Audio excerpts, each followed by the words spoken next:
1922, la police bavaroise découvre 6 cadavres dans une ferme isolée. Mais ce n'est pas le pire. Quelqu'un a vécu avec les corps.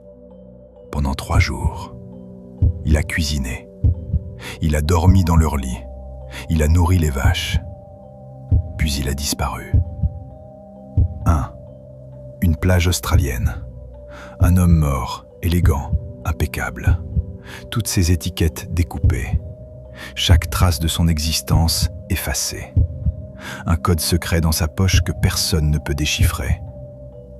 75 ans plus tard, nous ne connaissons toujours pas son nom. 2. Los Angeles. Une femme retrouvée coupée en 2 à la taille, vidée de tout son sang, posée comme une sculpture dans un terrain vague. Le tueur envoie des lettres à la police. « Je vais tuer encore ». Il ne sera jamais attrapé. 3. Une colonie entière disparaît. 117 hommes, femmes, enfants.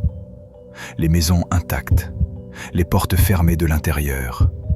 Aucun corps, aucun sang. Juste un mot gravé dans le bois. Croatoan. 4 mystères. 4 énigmes jamais résolues. Et l'une d'entre elles cache un détail si perturbant que la police a détruit les preuves pour que personne ne le découvre jamais.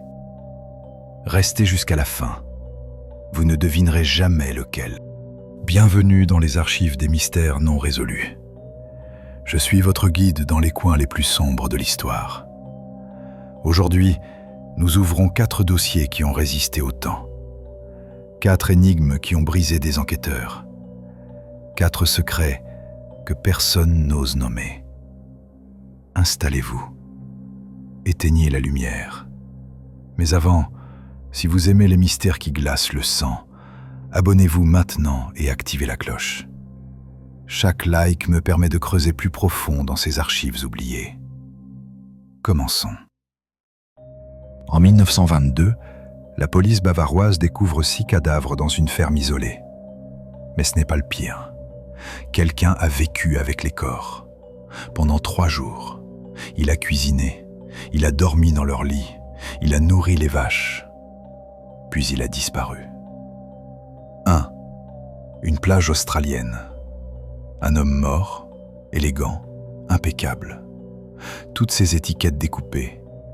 Chaque trace de son existence effacée.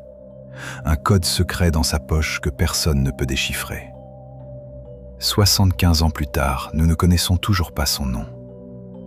2. Los Angeles. Une femme retrouvée coupée en 2 à la taille, vidée de tout son sang, posée comme une sculpture dans un terrain vague. Le tueur envoie des lettres à la police. « Je vais tuer encore ». Il ne sera jamais attrapé. 3. Une colonie entière disparaît. 117 hommes, femmes, enfants. Les maisons intactes, les portes fermées de l'intérieur. Aucun corps, aucun sang. Juste un mot gravé dans le bois. Croatoan. 4 mystères, 4 énigmes jamais résolues. Et l'une d'entre elles cache un détail si perturbant que la police a détruit les preuves pour que personne ne le découvre jamais. Restez jusqu'à la fin, vous ne devinerez jamais lequel. Elle part le jour même. Jamais elle ne reviendra. Les Gruber embauchent une nouvelle servante en urgence. Maria Baumgartner, 44 ans. C'est son premier jour de travail. C'est aussi son dernier. Le 31 mars au soir, les lumières de la ferme s'éteignent, une par une. Le lendemain matin, les voisins remarquent quelque chose d'étrange. Pas de fumée dans la cheminée, pas de mouvement dans la cour, pas de bruit. Un jour passe, puis 2, puis 3. Mais ils n'enquêtent pas. Les Gruber sont des gens solitaires. Ils n'aiment pas les visiteurs. Ils n'aiment pas qu'on se mêle de leurs affaires. Donc personne ne vérifie. Personne ne s'inquiète. Pendant 3 jours, la ferme reste silencieuse comme une tombe. Le 4 avril, le facteur décide enfin d'enquêter. Les lettres s'accumulent depuis 6 jours. C'est inhabituel, même pour les Gruber. Il se rend à la ferme et découvre l'horreur.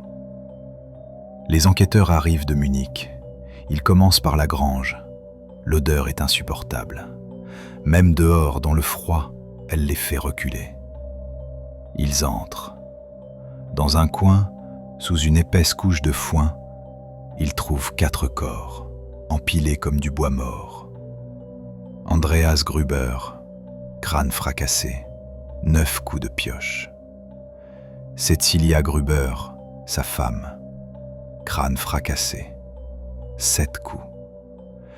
Victoria Gruber, crâne fracassé, 8 coups.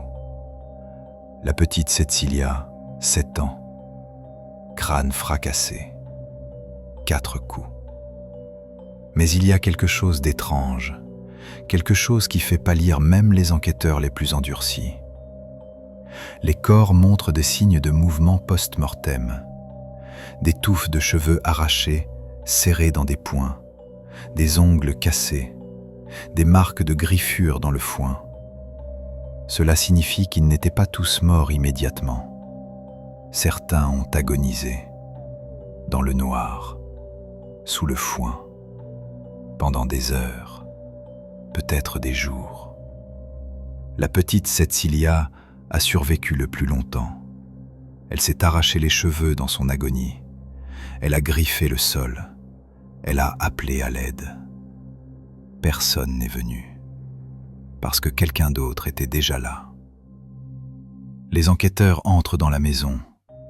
2 autres corps. La servante Maria Baumgartner, étranglée dans sa chambre, son visage figé dans une expression de terreur absolue. Le petit Joseph, 2 ans, asphyxié dans son berceau, son visage bleu. Mais ce n'est pas tout. Les enquêteurs remarquent des détails qui les glacent d'effroi. La table de la cuisine est dressée pour un repas, des assiettes propres, des couverts parfaitement alignés, de la nourriture fraîchement préparée, encore tiède. Le feu dans la cheminée a été entretenu. Les cendres sont encore chaudes. Les bûches soigneusement empilées. Dans la grange, le bétail a été nourri, les vaches ont été traites. Le lait est dans des seaux propres, recouverts d'un linge blanc. Quelqu'un a vécu ici, pendant des jours, après les meurtres. Il a cuisiné la nourriture des morts, il a dormi dans leur lit, il a entretenu leur ferme, avec 6 cadavres à quelques mètres. Un enquêteur trouve autre chose, dans la chambre d'Andreas. Le lit est défait, les draps froissés. L'oreiller porte encore l'empreinte d'une tête. Quelqu'un a dormi ici, récemment. Mais qui et pourquoi? La première théorie, un vagabond. Peut-être qu'un homme sans abri cherchait un endroit où dormir. Il a tué la famille pour voler leur argent, puis il est resté pour se nourrir avant de partir. Mais les enquêteurs vérifient. Rien n'a été volé. L'argent de la famille, plus de 500 marks, est toujours dans un tiroir de la cuisine, intact. Les bijoux de Cecilia sont là. Les outils de valeur dans la grange n'ont pas bougé. Si ce n'était pas un vol, alors pourquoi? Vous venez d'entendre le début de l'histoire de Hinterkaifeck, un massacre brutal, un assassin fantôme qui vit avec les morts, un secret enfoui dans la neige bavaroise. Mais attendez de découvrir la suite, parce qu'il y a un détail que la police a découvert et immédiatement détruit. Un détail si perturbant qu'ils ont préféré le faire disparaître plutôt que de laisser le public le connaître. Vous allez le découvrir dans quelques minutes. Mais avant, faites-moi une faveur. Si cette histoire vous captive, si vous voulez connaître la vérité, abonnez-vous maintenant. Activez la cloche. Laissez un like. Pourquoi? Parce que chaque abonnement me dit que vous voulez plus de mystères comme celui-ci, plus d'histoires vraies, plus d'énigmes non résolues. Alors abonnez-vous. 2 secondes, un clic. En échange, je vous promets de continuer à creuser dans les archives oubliées. Maintenant, retour à Hinterkaifeck, parce que l'enquête ne fait que commencer. Les enquêteurs apprennent que Victoria avait un ancien amant, un homme nommé Lorenz Schlittenbauer, un fermier du village, riche, influent, respecté. Certains pensent qu'il est le vrai père du petit Joseph, pas Andreas. Peut-être que Schlittenbauer voulait récupérer son fils. Peut-être qu'Andreas a refusé. Peut-être qu'une dispute a éclaté. Les enquêteurs interrogent Schlittenbauer. Il a un alibi, faible, flou, mais suffisant. De plus, Schlittenbauer était l'un des premiers à arriver sur la scène de crime avec le facteur. Il a agi normalement, pas de panique, pas de culpabilité apparente. Mais il y a un détail étrange, un détail que les enquêteurs notent mais ne peuvent expliquer. Quand Schlittenbauer est entré dans la ferme, il est allé directement au berceau de Joseph, sans hésiter, sans chercher, comme s'il savait déjà où le trouver, comme s'il savait déjà ce qu'il allait découvrir. Les enquêteurs le notent, mais ils ne l'arrêtent pas. L'enquête s'intensifie. Plus de 100 suspects sont interrogés. Des vagabonds aperçus dans la région, des criminels récemment libérés, des anciens employés de la ferme qui avaient quitté en mauvais termes. Un médium célèbre, Erik Jan Hanussen, est même consulté. Il ferme les yeux. Il touche les objets de la ferme. Il dit « L'assassin est quelqu'un qui connaissait bien la famille. Quelqu'un qu'ils ont laissé entrer. Quelqu'un en qui ils avaient confiance. » Mais personne n'est arrêté. En mai 1922, les corps sont exhumés pour une autopsie plus détaillée. Pour comprendre. Pour trouver un indice. N'importe quoi. Les têtes sont décapitées, envoyées à Munich pour une analyse approfondie. Elles ne seront jamais rendues. Elles disparaissent. Mystérieusement. Certains disent qu'elles ont été volées par un collectionneur macabre. D'autres pensent qu'elles ont été détruites. Mais pourquoi détruire des preuves dans une affaire non résolue? Qu'est-ce que ces crânes auraient pu révéler? En 1923, un an après les meurtres, un ancien serviteur de la ferme donne une interview à un journal local. Il s'appelle Jacob Siegel.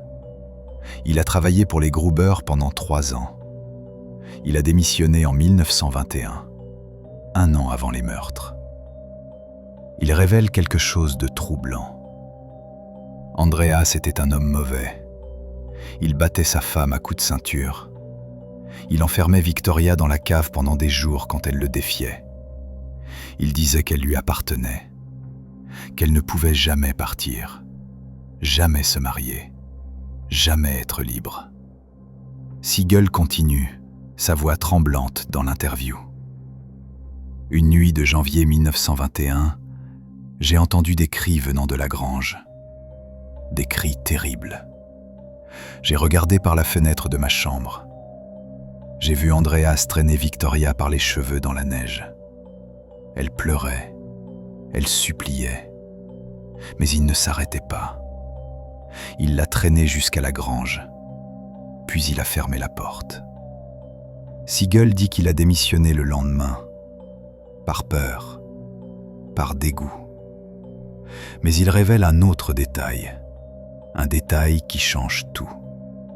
Andreas m'a dit une fois, alors qu'on réparait une clôture, « Si quelqu'un essaie de me prendre ce qui m'appartient, je le tuerai.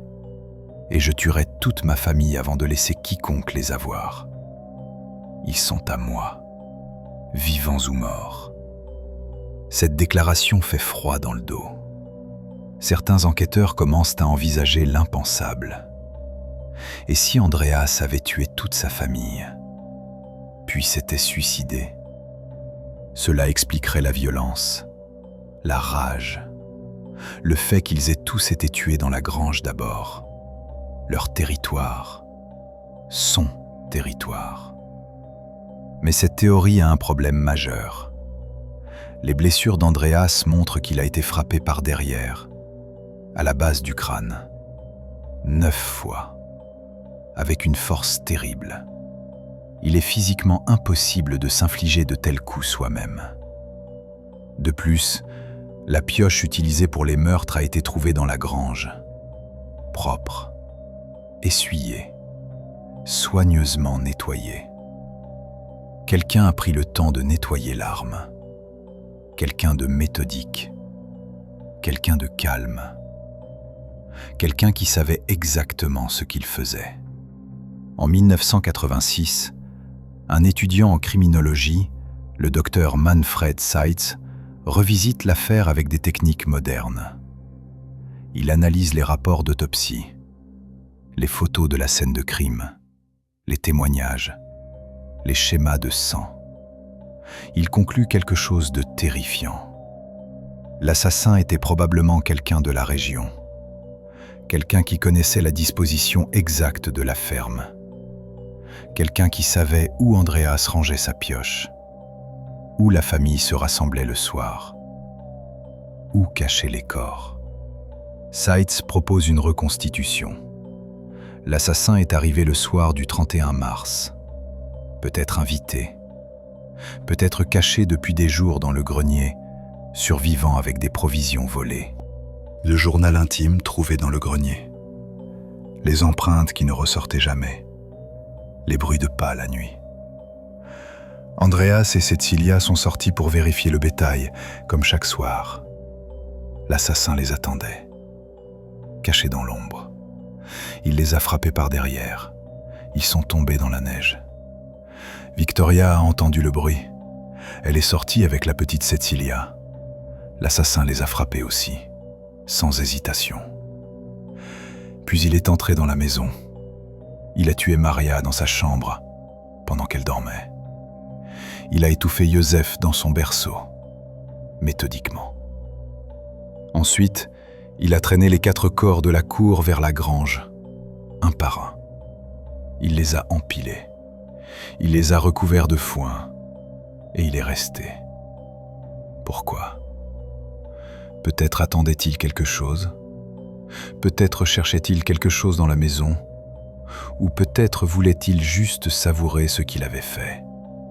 Vivre dans leur monde, dormir dans leur lit, manger leur nourriture. Pendant 3 jours, il a vécu comme un Gruber. Il a entretenu la ferme, il a nourri les animaux, il a cuisiné des repas. Puis, le 4e jour, il est parti, sans laisser de traces, comme un fantôme. Mais il y a un dernier détail, le détail que j'ai mentionné au début, le détail que la police a découvert et immédiatement détruit. Le journal intime trouvé dans le grenier. Celui qu'Andreas avait découvert quelques jours avant les meurtres. Il n'a jamais été retrouvé après l'enquête initiale. Mais un enquêteur, avant sa destruction, a lu quelques pages. Il n'a jamais révélé officiellement ce qu'il contenait, mais avant sa mort en 1967, il a confié à son fils.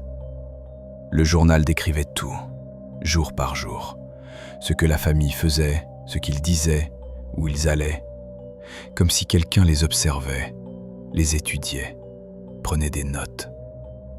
Mais le pire, c'était la dernière page, une seule phrase. Bientôt, cette ferme sera à moi, et je vivrai comme eux ont vécu. Les autorités ont détruit le journal. Pourquoi ? Pour protéger quelqu'un ? Pour cacher un scandale ? Nous ne le saurons jamais. Mais une chose est certaine, quelqu'un sait ce qui s'est passé à Hinterkaifeck. Quelqu'un qui est peut-être encore en vie. Quelqu'un qui garde ce secret depuis plus de 100 ans. Aujourd'hui, la ferme Hinterkaifeck n'existe plus. Elle a été démolie en 1923. Le terrain est vide, envahi par les mauvaises herbes et les ronces. Mais les habitants de la région disent qu'on entend encore des bruits la nuit, des cris portés par le vent, des coups sourds, des pas lents dans la neige. Certains disent que les Gruber hantent encore l'endroit, qu'ils attendent que justice soit faite. Mais la justice ne viendra jamais. Andreas Gruber, Cecilia Gruber, Victoria Gruber. Cecilia Gruber, 7 ans. Joseph Gruber, 2 ans. Maria Baumgartner. 6 personnes massacrées, 0 arrestation. L'assassin a gagné. En 2007, une femme âgée de la région de Kaifek contacte la police. Elle dit que son grand-père, sur son lit de mort en 1951, lui a confessé quelque chose. Il a dit « J'étais là cette nuit-là, dans les bois.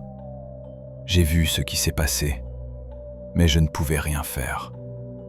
S'ils avaient su que je savais, ils m'auraient tué aussi. » La femme refuse de donner le nom de son grand-père. Elle dit que c'est pour protéger sa famille. La police classe l'affaire. Un mystère. Une énigme non résolue. Un secret qui a survécu 100 ans. Mais notre voyage dans les ténèbres ne fait que commencer. Les 3 prochaines histoires sont encore plus troublantes, encore plus mystérieuses. Un homme sans nom, un code que personne ne peut déchiffrer, une femme qui emporte un secret dans sa tombe, un meurtre qui a obsédé l'Amérique, un tueur qui se moque de la police, qui envoie des lettres, qui n'a jamais été attrapé, et une disparition qui défie toute logique. 117 personnes, volatilisées. Mais avant, si vous êtes captivé, montrez-le. Abonnez-vous, activez la cloche, laissez un like. 2 secondes, cela change tout. Maintenant, direction l'Australie. 1948. Une plage, un corps et un mystère qui va vous obséder. Épisode 2. L'homme de Somerton Beach. Le 1er décembre 1948. Somerton Beach, près d'Adélaïde, Australie. Il fait chaud. Le soleil australien tape sans merci sur le sable blanc. 2 témoins marchent le long de la plage. Un homme et une femme. Ils profitent de la fin d'après-midi. Ils remarquent quelque chose. Un homme appuyé contre le mur de la digue, bien habillé, costume 3 pièces, cravate parfaitement nouée, chaussures cirées, comme s'il allait à un rendez-vous important. Mais il ne bouge pas un muscle, ils pensent qu'il dort. Ou qu'il est ivre, ils ne s'arrêtent pas. Ils continuent leur promenade. Le lendemain matin, 2 décembre, l'homme est toujours là, dans exactement la même position, la tête inclinée, le bras gauche posé sur un muret. Un passant s'approche. Il hésite, puis il tend la main. Il touche l'épaule de l'homme. Le corps est froid, rigide comme du marbre. La police arrive 15 minutes plus tard. Ils examinent le corps. Pas de blessure visible, pas de sang, pas de signe de lutte, pas de marque d'agression. L'homme porte un costume élégant, fait main, chair. Une chemise blanche impeccable. Des chaussures italiennes cirées à la perfection. Comme s'il avait pris soin de son apparence jusqu'au dernier moment. Mais toutes les étiquettes de ses vêtements ont été découpées, soigneusement, méthodiquement, chaque marque, chaque fabricant, effacé. Pas de portefeuille, pas de papier d'identité, pas de clé, pas de montre, juste un ticket de train. Pour Adélaïde, daté du 30 novembre, et un bout de papier, roulé serré, caché dans une poche secrète de son pantalon, une poche cousue à l'intérieur, invisible de l'extérieur. Dessus, 5 mots en persan. Tamam Shud. Cela signifie « c'est fini ». Qui coude une poche secrète dans son pantalon, juste pour y cacher 2 mots. L'autopsie commence le 2 décembre 1948. le docteur John Dwyer examine le corps avec une attention méticuleuse. Il découvre quelque chose d'étrange. Plusieurs choses, en fait. L'estomac de l'homme est complètement vide, comme s'il n'avait pas mangé depuis au moins 24 heures. Peut-être plus, mais il trouve des traces de sang dans l'estomac, du sang digéré, partiellement décomposé. Cela suggère une hémorragie interne, massive. Le foie est engorgé, gonflé. Les poumons sont congestionnés, remplis de liquide. Le cœur montre des signes d'insuffisance aiguë. Dwyer note dans son rapport « empoisonnement probable, substance inconnue, mort par insuffisance cardiaque induite ». Il prélève des échantillons de sang, d'urine, de tissu. Il les envoie à un laboratoire spécialisé à Melbourne. Les résultats arrivent 2 semaines plus tard. Aucun poison connu n'est détecté. Aucune trace de cyanure, d'arsenic, de strychnine, de digitaline. Rien. Mais le corps montre tous les signes classiques d'un empoisonnement. Alors qu'est-ce qui l'a tué ? Un poison qui ne laisse aucune trace. Qui connaît ce genre de substance en 1948 ? Les enquêteurs lancent un appel public. Ils publient une photo du corps dans tous les journaux d'Australie. Connaissez-vous cet homme ? Des centaines de personnes se présentent au poste de police. Elles disent reconnaître le visage. Un voisin, un collègue, un ami perdu de vue. Mais chaque identification est fausse. Chaque piste mène à une impasse. L'homme reste inconnu. Les enquêteurs fouillent la plage. Ils cherchent des indices, des vêtements abandonnés, une arme, une note, n'importe quoi. Ils ne trouvent rien. Puis, le 14 janvier 1949, 1 mois et demi après la découverte du corps, quelque chose change. Un employé de la gare d'Adélaïde contacte la police. Il dit qu'une valise abandonnée est dans la consigne depuis des semaines. Déposée le 30 novembre 1948, le même jour que le ticket de train trouvé sur le corps. Les enquêteurs ouvrent la valise. À l'intérieur, des vêtements, tous élégants, tous chers, de belle qualité. Un pantalon gris, une chemise blanche, un pull orange vif, inhabituel pour un homme de cette époque, un tournevis, une cuillère, un fil de couture rouge avec une aiguille, des objets étranges pour un voyageur. Et, comme pour les vêtements du corps, toutes les étiquettes ont été découpées, chaque marque, chaque fabricant, effacées. Pas de nom, pas d'adresse, pas d'indice sur l'identité de l'homme, sauf un détail minuscule. Dans la doublure de la valise, cousue à la main, quelqu'un a brodé un nom. T. Keane. Les enquêteurs vérifient immédiatement. Ils consultent tous les registres, tous les passeports, tous les permis de conduire en Australie. Aucun T. Keane n'est porté disparu. Aucun passeport à ce nom. Aucune trace. Le nom est probablement faux. Mais pourquoi coudre un faux nom dans une valise ? Les enquêteurs examinent à nouveau le bout de papier trouvé sur le corps.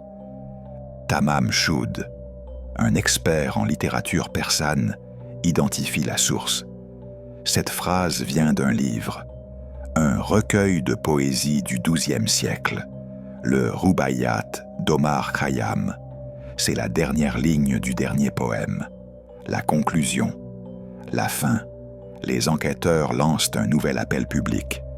Si quelqu'un possède un exemplaire de ce livre avec une page manquante, contactez-nous immédiatement. Silence pendant 7 mois. Puis, en juillet 1949, un homme se présente. Il dit qu'il a trouvé un livre dans sa voiture.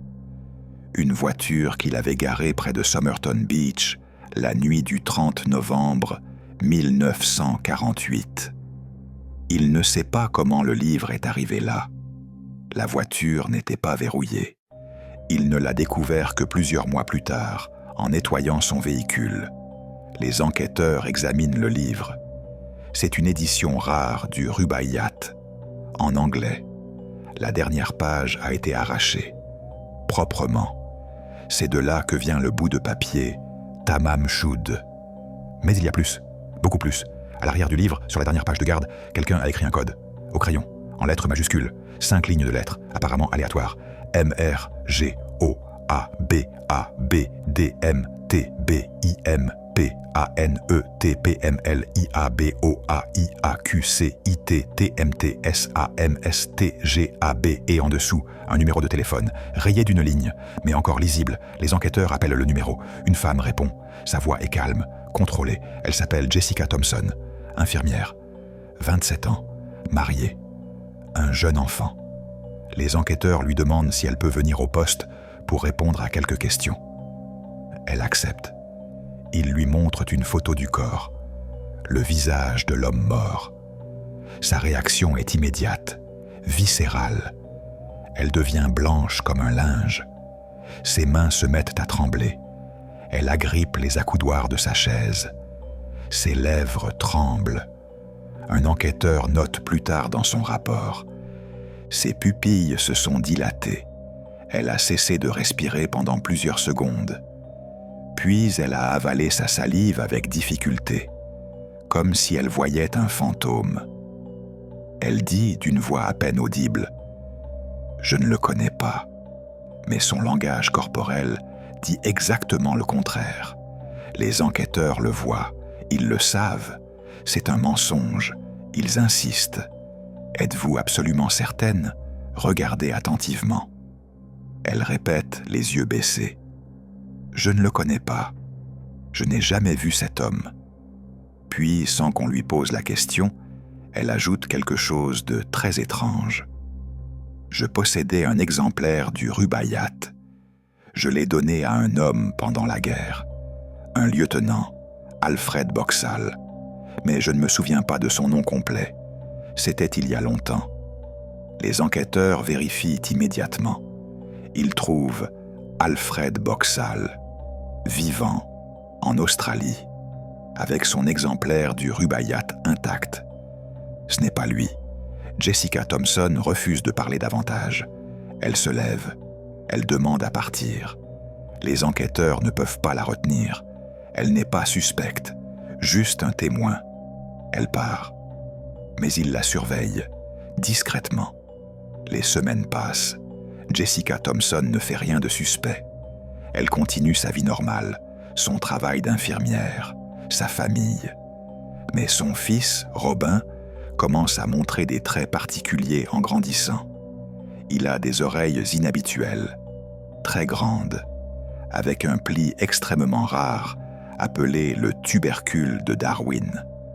Un trait génétique qui n'apparaît que chez 1% de la population. L'homme de Somerton Beach avait exactement les mêmes oreilles, le même pli, la même forme. Robin a aussi une mâchoire particulière, carrée, proéminente, les mêmes dents, le même sourire asymétrique, exactement comme l'homme de Somerton. Les généticiens modernes disent que ces traits sont extrêmement rares, héréditaires, impossibles à reproduire par hasard. La question devient évidente. Robin est-il le fils de l'homme de Somerton ? Jessica ne dira jamais.